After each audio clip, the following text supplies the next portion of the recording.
السلام علیکم ریڈرز، آج ہم ناول کے پارٹ 3 کو ریڈ کریں گے۔ بھائی وہ میرے بچپن کی سہیلی ہے، آپ بھی اسے بچپن سے جانتے ہیں۔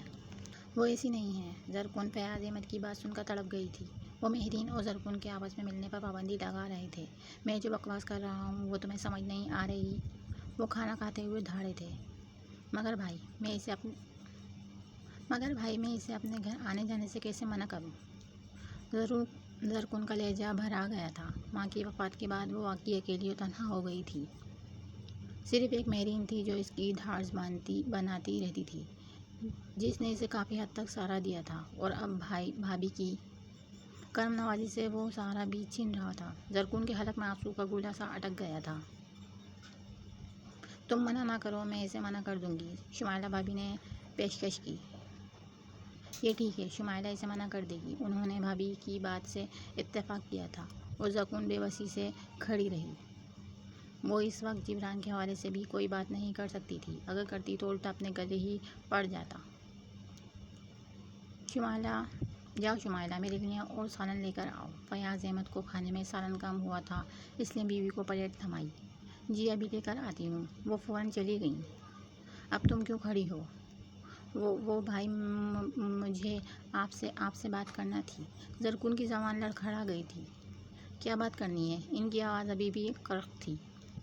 وہ بھائی آپ آفس جاتے ہیں تو وہ یہ لیں گرم کر کے لائی ہوں، شمائلہ بھابھی نے اندر داخل ہوتے ہوئے تیزی سے کہا۔ زرکون کی بات درمیان میں ہی رہ گئی تھی۔ زرکون کو پتا تھا کہ بھابھی کے ہوتے ہوئے اسے فیاض احمد سے بات کرنے کا موقع نہیں ملے گا، کیونکہ جب وہ گھر آتے تھے تو شمائلہ بھابھی ہر وقت ان کے آگے پیچھے ہی منڈلاتی رہتی تھیں، اور ان کے ہوتے ہوئے وہ کبھی بھی گھر میں سے باہر نہیں نکلتی تھیں۔ زرکون کو کافی مشکل کا سامنا تھا۔ اب تو وہ مہرین کے ساتھ مشورہ بھی نہیں کر سکتی تھی۔ بتاؤ نا کیا بات کرنی ہے؟ وہ دوبارہ کھانا شروع کرتے ہوئے اس سے مخاطب ہوئے تھے۔ وہ مجھے یاد ہی نہیں رہا کہ کیا بات کرنی والی تھی۔ زرکون نے نظر چراتے ہوئے بہانہ کر دیا۔ اتنی جلدی بات بھول گئیں؟ شمائلہ بھابھی کی نظر کاٹدار تھی۔ ایک بار اچھی طرح یاد کر لو، پھر بات کروں گی، زرکون کہہ کر باہر آ گئی تاکہ دوبارہ بھابھی کی تیز دھار نظروں کا سامنا نہ کرنا پڑے۔ وہ اپنے کمرے میں آ کر یہی تانا بانا بن رہی تھی جب دروازے پر دستک ہوئی۔ کون ہے؟ تھوڑی دیر بعد فیاض احمد اپنے کمرے سے باہر نکل آئے تھے اور اونچی آواز میں دستک دینے والے سے پوچھا تھا۔ میں جبران ہوں فیاض بھائی، باہر سے جبران کی آواز سنائی دی۔ زرکون کو اس کی آواز بھی پگھلے ہوئے شیشے کی مان لگنے لگی تھی۔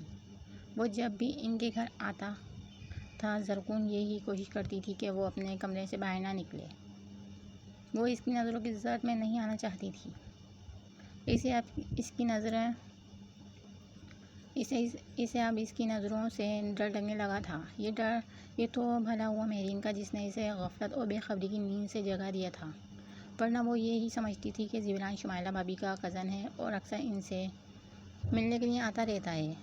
حالانہ خود زرکون کو بھی 2-3 بار یوں محسوس ہوا تھا کہ جبران اسے دیکھ رہا ہے، لیکن وہ اپنا وہم سمجھ کر اس بات کو دماغ سے جھٹک دیتی تھی۔ آؤ جبران، بیٹھو یہاں۔ فیاض بھائی اسے ساتھ لے برآمدے میں آ گئے تھے۔ میں تو بیٹھ جاتا ہوں، آپ سنائیں، آپ کہاں بزی ہوتے ہیں؟ کئی بار آپ سے ملنے آپ کے گھر آیا ہوں، لیکن آپ سے ملاقات ہی نہیں ہوتی۔ آپ کا انتظار کر کے چلا جاتا ہوں۔ جبران کی بات پر کمرے میں موجود زرکون ہکا بکا رہ گئی تھی کہ یہ کیا چکر ہے۔ وہ خود ہی فیاض بھائی کو بتا رہا تھا کہ وہ ان کے گھر آتا ہے اور ان کا انتظار کر کے چلا جاتا ہے۔ ہاں بتا رہی تھی شمائلہ، تم شاید کوئی نیا کاروبار شروع کرنے والے ہو۔ جی بالکل ٹھیک سنا آپ نے، میں نے سوچا آپ کاروباری آدمی ہیں، پہلے آپ سے مشورہ کر لوں۔ زرکون اس کی بات پر حیران ہو رہی تھی۔ ہاں کیوں نہیں، ہاں ہوں میں۔ انہوں نے بخوشی اس مشورے کے لیے حامی بھری۔ زرکون بھابھی نے اسے آواز دینا شروع کر دیا۔ جی بھابھی۔ وہ مرے قدموں سے باہر نکلی۔ کیا تمہیں اتنا بھی احساس نہیں ہوتا کہ گھر میں کوئی مہمان آیا تو اس سے چائے پانی کا ہی پوچھ لو؟ جی وہ مجھے پتہ نہیں تھا، لیکن اب تو پتہ ہے نا۔ جاؤ جلدی سے چائے وغیرہ لے کر آؤ، بلکہ آج تو جبران کھانا بھی ہمارے ساتھ ہی کھائے گا۔ کیوں جبران؟ انہوں نے کافی اطمینان سے جبران کو مخاطب کیا تھا۔ وہ نہیں شمائلہ باجی، اتنی دیر نہیں رک سکتا، بس چائے تک ٹھیک ہے۔ جبران اور شمائلہ کی باتوں سے لگ رہا تھا جیسے وہ دونوں ایکٹنگ کر رہے ہوں۔ زرکون کو شاید لگا وہ دونوں چوکنے ہو گئے تھے، اپنے آپ سے شک کا داغ دھونے کے لیے یہ ڈرامہ کر رہے تھے۔ یقیناً شمائلہ بھابھی کو میرین اور زرکون کی گفتگو کا پتہ چل گیا تھا، اس لیے انہوں نے میرین کا بائیکاٹ کروا رہی تھیں۔ وہ تھوڑا دماغ لڑا کر ان کی چال بازی سمجھ گئی تھی، لیکن ان کی چال سے بچنے کے لیے اور محفوظ رہنے کے لیے اسے کوئی حل سمجھ نہیں آ رہا تھا، کوئی طریقہ سجھائی نہیں دے رہا تھا۔ چائے بن رہی ہے یا پائے؟ شمائلہ بھابھی کی آواز پر وہ چونک کر سنبھل گئی۔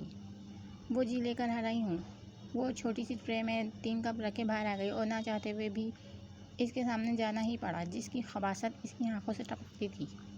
جبران بھائی چائے لے لیں، اس نے جان کر بھائی پر زور دیتے ہوئے کہا تھا۔ جبران فیاض احمد کی نظر سے اوجھل تھا کیونکہ سامنے زرکون کھڑی تھی۔ اس نے اپنی حواس ذرا نظروں اس کے سرافے پر گاڑ دی تھی، لیکن کہاں کچھ نہیں تھا۔ زرکون کی ریڑھ کی ہڈی میں جیسے سنسنی دوڑ گئی تھی، یوں لگتا تھا جیسے کوئی نوکیلی چیز اس کے جسم کے آر پار ہو گئی ہو۔ اس کی گندی نظروں سے زرکون کو جھرجھری آ گئی تھی۔ وہ فوراً سامنے سے ہٹ گئی تھی، لیکن اس کا غلیظ احساس نہیں ہٹا تھا۔ وہ اس کی نظروں کی لپک سے آگاہ ہو چکی تھی، اس لیے آج احساس بھی کچھ زیادہ ہوا تھا۔ صاحب آپ کے لیے کھانا لگا دوں؟ وہ یونیورسٹی سے واپس آیا تو ملازمہ کو اس کے لنچ کا خیال آیا تھا۔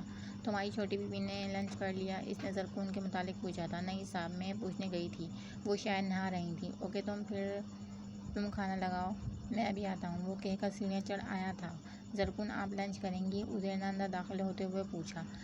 جی، میں نے بھی اس لیے نہیں کیا کہ تب تک آپ آ جائیں گے۔ وہ ہیئر برش ڈریسنگ ٹیبل پر ڈال کر جلدی سے بیڈ سے دوپٹہ اٹھانے کے لیے لپکی تھی، لیکن دوپٹہ بیڈ سے غائب تھا اور دوسری طرف عزیر کے ہوش غائب ہو رہے تھے۔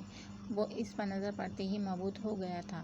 ڈارک براؤن کلر کے سوٹ میں اس کی رنگت دمک رہی تھی۔ وہ اس کے سوٹ بس اندازے کے مطابق لے کر آیا تھا، اس لیے ان کپڑوں کی فٹنگ کچھ زیادہ ہی فٹ تھی، اتنی کہ عزیر کا دم سینے میں اٹک گیا تھا۔ اب پتہ نہیں کہ اپنے سینے میں اٹکا تھا یا اس کے سینے میں۔ میرا دوپٹہ کہاں گیا؟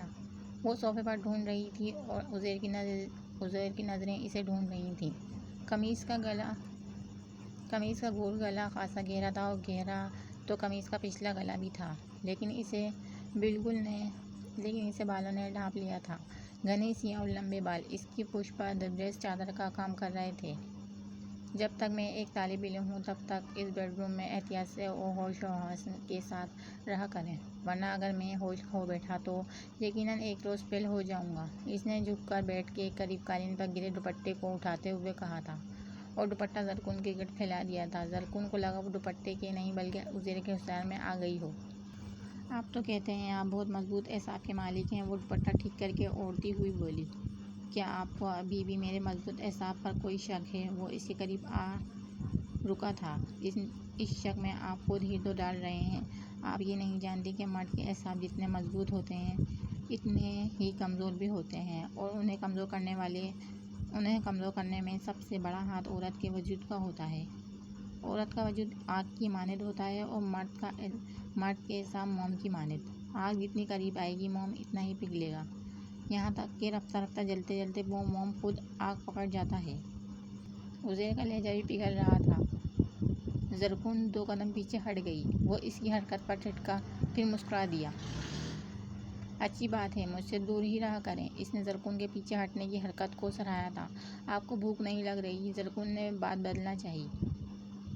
کون سی بھوک؟ وہ پٹری سے اترا ہوا تھا۔ زرکون اس کے سوال پر سٹپٹا گئی تھی۔ ویسے بھوک بڑھ جائے تو بندہ کچھ بھی کھانے پہ مجبور ہو جاتا ہے، یہ تو آپ کو پتہ ہی ہوگا۔ وہ اس کی آنکھوں میں جھانکتے ہوئے بولا۔ زرکون کو آج اپنا آپ بچانا مشکل نظر آ رہا تھا۔ گھبرائیں نہیں، وقت سے پہلے یا بے وقت کھانے کا عادی نہیں ہوں۔ اس نے باتوں باتوں میں اسے سمجھا بھی دیا تھا۔ آئیں نیچے چلتے ہیں، کھانا لگ گیا ہوگا۔ عزیر نے آگے بڑھ کر دروازہ کھول دیا تھا۔ زرکون اچھی طرح دوپٹہ لپیٹتی ہوئی اس کے ساتھ باہر نکل آئی تھی۔ آج ہمیں لانگ ڈرائیو پر چلنا چاہیے، وہ کھانا شروع کرتے ہوئے بولا۔ آج کیا خاص بات ہے؟ وہ اس کے لیے اور اپنے لیے کھانا نکالتے ہوئے پوچھ رہی تھی۔ عزیر پہلے ہی سلاد کھانا شروع ہو چکا تھا۔ میں کچھ کہوں گا تو آپ کو شکایت ہوگی، اس نے معنی خیزی سے کہا تھا۔ آپ شکایت والی بات ہی نہ کریں۔ ہاں، یعنی کوئی بات ہی نہ کروں؟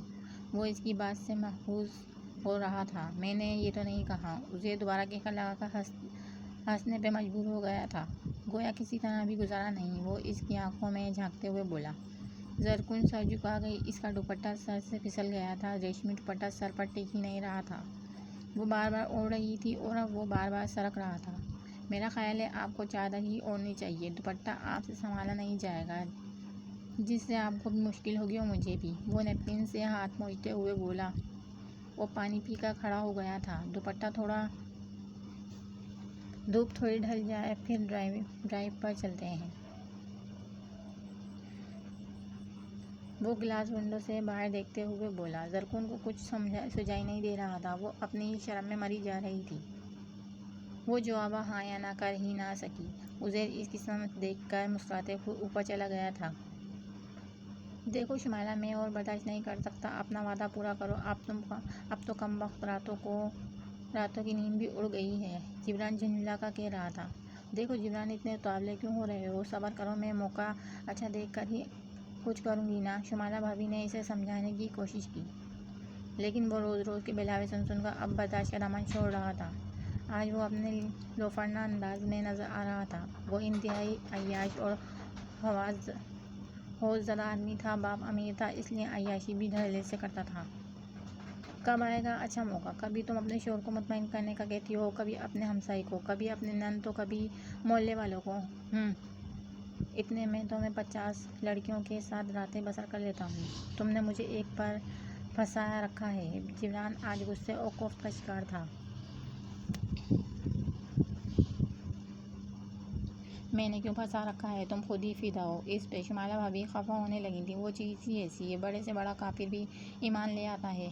فدا ہونا تو ہے ہی چھوٹی سی چلتی پھرتی قیامت ہے۔ چادر میں چھپی ہو تب بھی لشکاریں مارتی ہے، چادر سے نکال کر دیکھوں گا تو نہ جانے کیا قیامت ڈھہے گی۔ جبران کے منہ میں پانی آ گیا تھا۔ اس کا خبیث ذہن نہ جانے کیا سوچ رہا تھا۔ بس صبر کر لو 2-4 دن کے لیے، جیسے ہی موقع ملا بلا لوں گی تمہیں۔ شمائلہ نے اسے شانت کرنے کی کوشش کی۔ مجھ سے 2-4 گھنٹے صبر نہیں ہو رہا، تم 2-4 دن کا کہتی ہو۔ وہ اپنی بیقراری کا مرملہ اظہار کر رہا تھا۔ خدا کے لیے جبران، سمجھنے کی کوشش کرو، اگر کسی کو شک پڑ گیا میں بھی تمہارے ساتھ ملوث ہوں تو سمجھو فیاض یا تو مجھے قتل کر دیں گے یا طلاق دے دیں گے۔ شمائلہ ڈرے لہجے میں بات کر رہی تھی۔ ارے میری جان، تمہیں قتل تو نہیں ہونے دوں گا میں، تم بھی بڑے کام کی چیز ہو۔ جبران نے آنکھ کا کونا دباتے ہوئے شمائلہ بھابی کے رخسار کو انگلی سے چھوا تھا۔ بس اب زیادہ بکواس نہ کرو اور اب نکلو یہاں سے۔ شمائلہ فوراً پیچھے ہٹی تھی۔ دوبارہ کب آؤں؟ اگر فیاض ملتان چلے گئے تو کل آ جانا، تمہیں مس کال دے دوں گی۔ پھر تم کہاں جاؤ گی؟ میں مارکیٹ چلی جاؤں گی۔ اور آؤ گی کب؟ وہ ساری پلاننگ پوچھ رہا تھا۔ جب تم فارغ ہوگے۔ ہائے یار، میرا تو پورا دن اسے چھوڑنے کا دل نہیں چاہے گا، وہ مسرر سیل انداز میں جھومتے ہوئے بولا۔ بس پورا دن نہیں بلکہ 1 گھنٹہ ہی کافی ہے، اور دھیان رکھنا آس پاس کوئی آواز نہ سنے، ورنہ پورے محلے والے تمہارے سبق سکھا دیں گے۔ شمائلہ نے اسے اچھی طرح سمجھایا۔ تم فکر نہیں کرو، ایسا منہ بند کروں گا کہ اوپ بھی نہیں کرنے دوں گا۔ وہ جاتے جاتے پھر خباثت سے ہنسا اور شمائلہ نے اسے بھیج کر دروازہ بند کر لیا تھا۔ ہیلو سر، کیسے ہیں آپ؟ عزیر جیسے ہی آفس کی عمارت میں داخل ہوا، پہلا سامنا اشفاق آمدنی کے مینیجر سے ہوا تھا، جو اسے دیکھتے ہی ٹھہر گیا تھا۔ ٹھیک ہوں میں، ڈیڈ کہاں ہیں؟ اس نے سرسری سا نگاہ دوڑاتے ہوئے پوچھا۔ وہ اپنے روم میں ہیں۔ اور عامر صاحب؟ جی وہ بھی اوپر اپنے روم میں ہیں، مینیجر صاحب نے اشارے سے کہا۔ Okay thank you. وہ مینیجر صاحب سے ہاتھ ملا کر اوپر عامر آمدنی کے روم میں آ گیا۔ السلام علیکم، اندر داخل ہوتے ہوئے سلام کیا تھا۔ وعلیکم السلام، بیٹھو، عامر آمدنی نے اسے بیٹھنے کے لیے کہا۔ عزیر کرسی کھینچ کر بیٹھ گیا تھا۔ کیا لوگے؟ انہوں نے ریسیور اٹھاتے ہوئے پوچھا۔ نو تھینکس، میں یونیورسٹی سے سیدھا یہاں آیا ہوں، گھر جا کر لنچ کروں گا۔ تو آج کل تم گھر پر لنچ کر رہے ہو؟ عامر آمدنی کا انداز معنی خیز تھا۔ کیوں، بری بات ہے کیا؟ ارے نہیں، اچھی بات ہے، بلکہ بہت بڑی بات ہے۔ میں تو اس لیے پوچھ رہا ہوں کہ پہلے تو لنچ ڈنر اکثر گھر سے باہر ہی ہوتا تھا، کبھی مونا، کبھی ٹینا کے ساتھ، کبھی روما کے ساتھ اور کبھی ماریہ کے ساتھ۔ وہ سب ٹائم پاس تھا بھائی۔ اور یہ سب کیا ہے؟ یہ سب لائف ٹائم ہے۔ بہت پسند کرتے ہو اسے؟ بہت محبت بھی کرنے لگا ہوں۔ اس کے بایوڈیٹا کا بھی پتہ ہے یا نہیں؟ سب پتہ ہے، اور نہ بھی پتہ ہو تو کیا فرق پڑتا ہے؟ مجھے اس کا تو پتہ ہے نا۔ عزیر زرکون کی طرفداری کر رہا تھا۔ اتنا اعتبار ہے اس پہ؟ میرے اعتبار کی حد آپ جان ہی نہیں سکتے۔ اور کردار کے لحاظ سے کیسی ہے جانتے ہو؟ وہ با کردار اور بے داغ ہے، یہی میں جانتا ہوں۔ اس سے زیادہ جاننے کی مجھے ضرورت ہی نہیں ہے۔